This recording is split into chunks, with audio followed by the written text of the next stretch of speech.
सातारा जिल्ह्याचे सुपुत्र मुख्यमंत्री असल्यामुळे सातारा जिल्ह्यामध्ये ग्रामपंचायतीचे डाटा ऑपरेटर जे आहेत त्यांनी उपोषण केलेले आहे। गेले 10 दिवसापासून त्यांचं उपोषण चालू आहे।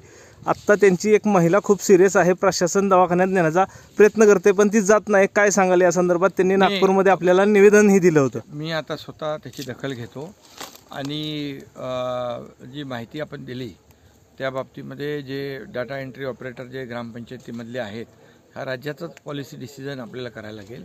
आणि जो कॉन्ट्रॅक्टर आहे काहीतरी जास्ती पैसे घेतो आणि त्यांना कमी पैसे देतो, तर ती माहिती आता मी तात्काळ आमचे चीफ सेक्रेटरी जे आहेत त्यांना सांगतो आणि यांचं जे काही जो कामाचा मेहनताना आहे या लोकांना मिळाला पाहिजे, असं त्याच्यामध्ये दुसऱ्यांनी जास्तीचा फायदा घेता कामा नये, त्याची तात्काळ चौकशी करायला सांगतो। आणि या डाटा एंट्री ऑपरेटरच्या बद्दल जे काही एक पॉलिसी डिसिजन जो आहे त्या बाबतीमध्ये मी माहिती घेतो।